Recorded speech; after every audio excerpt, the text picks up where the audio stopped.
Welcome, everyone. Thank you so much for being here. We're really grateful that you're a part of this community and this journey with us. And we want to share here just some ways to make this experience joyful and really loving to your body so that you can ease into it and it's sustainable for you. And so Dennis is going to begin by talking a little bit about protocols and different ways of approaching this fast, depending on your needs. We'll also talk about like slowing down the cleanse and speeding it up. So we hope this clarifies a lot for you. And if it doesn't, just reach out to us. So Dennis, would you like to start talking about the Yeah.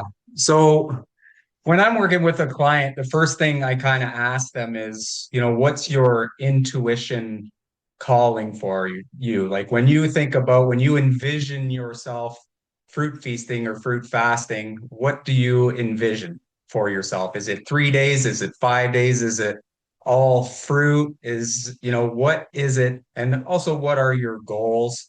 Right. So, based on their intuition, if somebody wants to do 3 days or 5 days or 10 days on fruit, then let's go, right?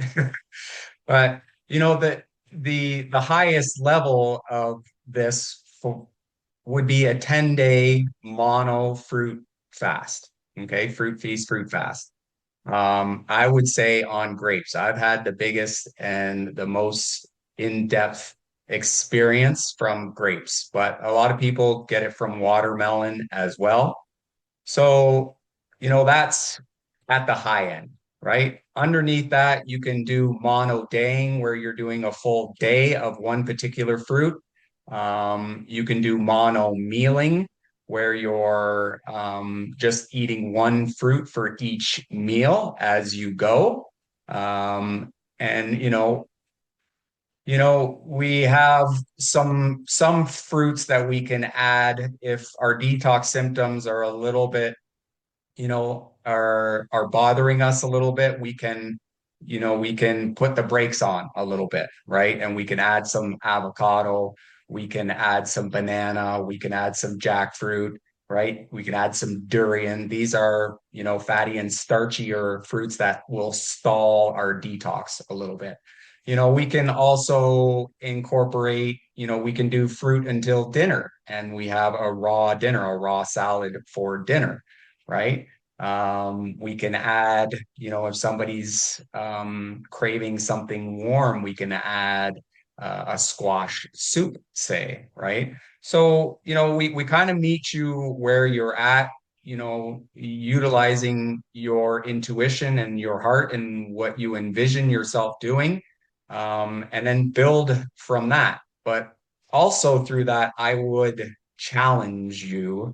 If you come and you say, I want to do salads all day, I'm going to say, you know, this is a fruit fast. And I'm going to challenge you to eat fruit for 2 meals, and then the third meal is maybe a salad, right? So, kind of meet you where you're at, but also challenge you and then see where your detox symptoms come up, and then either put on the gas or put on the brakes from there. So that's kind of the levels a little bit that I see. Yeah, absolutely. And the more hydrating fruits that you bring in, the more all of your channels of elimination are going to open up and more circulation throughout your body, more toxins, more mucus, more acids will be cleaned out. And so it's a beautiful experience. And there's a lot of different things that you could, that might arise. And so we wanted to talk a little bit about that as well, like detox symptoms and what you can experience. But the core message of the protocols is enjoy this. You know, my intention for the last fast was being in my joy. And I encourage you to utilize these 10 days as an act of self love and self respect.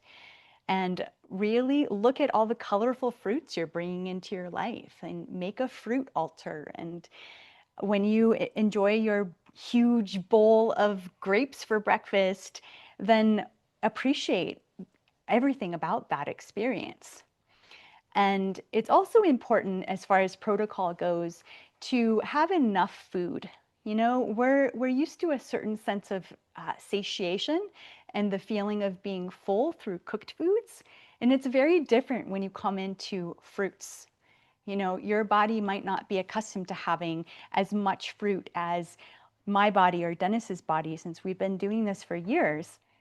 But I encourage you to have as much fruit as possible at each mono meal so that you feel really satiated and full. And so, as far as proportions go, people always ask this. So, I wanted to just quickly say that you're not going to just have one piece of watermelon. You know, you're going to have at least half of a watermelon, if not a whole watermelon. You're going to have 5 pears, you know, 7 plums, if you have the kind of oranges that Dennis just found, organic oranges, you might just have 2 of them and feel full because they were huge. He showed me a Sure, picture yes. of them. But really, you want to enjoy, eat like a god, eat like a goddess, and just this is a feast. This is not about deprivation, it's about joy and it's about abundance. So, as far as cleansing and detox symptoms and what to expect, Dennis, would you like to talk a little bit about that? Well, I do want to say, what you touched on there is, you know, eat like this is about abundance, right? Eat, you shouldn't be um complaining because you're not full. You could complain that you're craving something else other than fruit, but you should never be complaining that you're not full. If you're hungry, then eat more fruit. But fruit is so perfectly designed by nature that you never overeat on it. You never overeat on fruit. You can have a huge bowl of grapes and a huge bowl of chips. You're going to eat maybe 3/4 of the grapes and you're going to go, okay, I've had enough.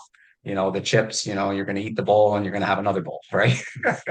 But nature designed fruit, it's so perfectly designed that, you never overeat on fruit. So, if you're hungry, eat, right? And detox symptoms are going to come up, headaches, bloating, rashing, you know, some people will get intense energy. Some people, it will happen the opposite way, right? So really just tap into your body, listen to your body.